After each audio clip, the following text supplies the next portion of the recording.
తిరుపతి జిల్లా సత్యవేడులో టీడీపీ పార్టీల అంతర్గత విభేదాలు పరాకాష్ఠకు చేరుకున్నాయి. ఎమ్మెల్యే ఆదిమూలం వైఖరిపై తీవ్ర అసంతృప్తితో ఉన్న నాయకులు కార్యకర్తలు సమావేశమై బహిరంగంగా ఆయనపై తిరుగుబాటు ప్రకటించారు. దళిత ఎమ్మెల్యేనని చెప్పుకుంటూ సామాజిక వర్గం కార్యకర్తలను చులకనగా చూడడం పరిపాటిగా మారిందని ఆరోపించారు. ఆదిమూలంను సస్పెండ్ చేయకపోయినా ఆయన చేస్తున్న పనులే సస్పెండ్కు కారణమని మండిపడ్డారు. నియోజకవర్గానికి ఆదిమూలం ఎమ్మెల్యే అయినప్పటికీ అసలైన అభివృద్ధి కోసం కోఆర్డినేటర్ శంకర్ రెడ్డి పాటుపడుతున్నారని అసమ్మతి వర్గ నేతలు స్పష్టం చేశారు. ప్రస్తుతం ఉన్న ఎమ్మెల్యే ఆయన ఇంకా టీడీపీ ఎమ్మెల్యే, నన్ను చంద్రబాబు నాయుడు గారు పిలుస్తారు అనే భ్రమలో ఆయన టీడీపీ నాయకుల్ని, ఇప్పుడు వచ్చిన కోఆర్డినేటర్ గారిని కులం పేరుతో ఆయన్ని ప్రత్యేకంగా నేను ఎస్సీ దళితుడిని, నాకు అన్యాయం చేస్తున్నారు, ఇబ్బంది పెడుతున్నారని చెప్తున్నారు. నేను మిమ్మల్ని ఒక్కటే అడుగుతున్న ఆదిమూలం గారు, శంకర్ రెడ్డి గారు ఏ రోజైనా ఒక అధికారికి చెప్పి ఆయనకు ప్రోటోకాల్ ఇవ్వద్దని చెప్పాడా? లేకపోతే మిమ్మల్ని ఎమ్మెల్యేగా తిరగనికూడదని ఎక్కడైనా చెప్పారా? అలాంటివి ఏమైనా ఉంటే చెప్పండి. ఆయన ఎక్కడ కూడా మీ పేరు ఎత్తారు, మీ ప్రస్తావన ఎత్తారు. ఆయనకి ఈ అందరినీ కలుపుకొని పోయి రాబోయే స్థానిక ఎన్నికల్లో అందరినీ మెజార్టీగా గెలిపించుకొని కంచుకోటగా ఉన్న టీడీపీ పార్టీ ఈరోజు నాశనమైన కారణంలో ప్రధాన పాత్ర మీదే. ఈ 175 నియోజకవర్గాల్లో 174 నియోజకవర్గాల్లో ప్రజలు కానీ అక్కడ నాయకులు కానీ సత్తివేడు అంటే నవ్వుకునే పరిస్థితి వచ్చేసింది.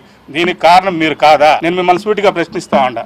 కాబట్టి మీరు కులం అనే కార్డుని ఇంకా పక్కన పెట్టి, మీరు చేసిన తప్పు మీకు తెలుసు, మీరు నిజమైన నాయకుడు నిరూపించుకోవాలనుకుంటే ప్రజల్లోకి వెళ్ళండి, ప్రజల్లో మీరు సేవ చేయండి, వాళ్ళే మిమ్మల్ని నాయకుడిగా గుర్తిస్తారు. అంతేగాని టీడీపీ పార్టీకి నాయకుడిగా నాయకత్వం వహించమని శంకర్ రెడ్డి గారిని పంపించడం జరిగింది. మా నాయకుడు ఆయన పైన ఇంకోసారి కులం అనే ప్రస్తావన తెస్తే దీనికి తగిన మూల్యం మీరు చెల్లించుకోవాల్సి ఉంటుంది. నేను దళిత ఎమ్మెల్యేని, నాకు అన్యాయం జరుగుతూ ఉంది, తెలుగుదేశం పార్టీ మమ్మల్ని మోసం చేసింది, దళితుని పక్కన పెట్టిందని అతను ప్రచారం చేస్తున్నాడు. కాబట్టి తెలుగుదేశం పార్టీ ఏ దళితుడికి అన్యాయం చేయలేదు. ఇదే ఆదిమూలం వైసీపీలో ఉన్నప్పుడు మా ఇల్లంతా ధ్వంసం చేసి, మాకు అన్యాయం చేసి, మా పైన కేసులు పెట్టినా చంద్రబాబు నాయుడు గారు అతనికి సీట్ ఇస్తే అతనికి పనిచేశాం. ఎందుకని? గౌరవ ముఖ్యమంత్రి క్రమశిక్షణ గల పార్టీ, ఆయన ఎవరికి సీట్ ఇస్తే వాళ్ళకి పనిచేసాం. కానీ మేము పార్టీకి పనిచేసి కూడా ఈరోజు నువ్వేం చేస్తున్నావు? నువ్వు చేసిన పనికి మేమంతా కులాల పేరు అడ్డు పెడుతున్నావు. కులాలు ఎక్కడ తప్పు చేయాలా, చంద్రబాబు నాయుడు గారు ఎక్కడ తప్పు చేయాలా, తెలుగుదేశం పార్టీ క్రమశిక్షణ గల పార్టీ.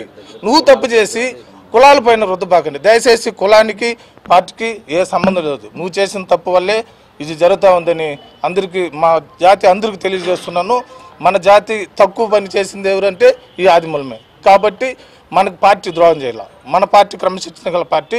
దళితుడికి నువ్వు 50 సంవత్సరాలుగా నేను పోరాడుతున్నాను, నేను దళితుడిని, 50 సంవత్సరాలు సీనియర్ నాది అంటున్నావు. నీ 50 సంవత్సరాల సీనియర్లో ఒక్క దళిత కుటుంబం నీ వల్ల బతికిందని చూపించు. ఒక్క దళితుడికి ఉద్యోగం తీసిచ్చని చెప్పు.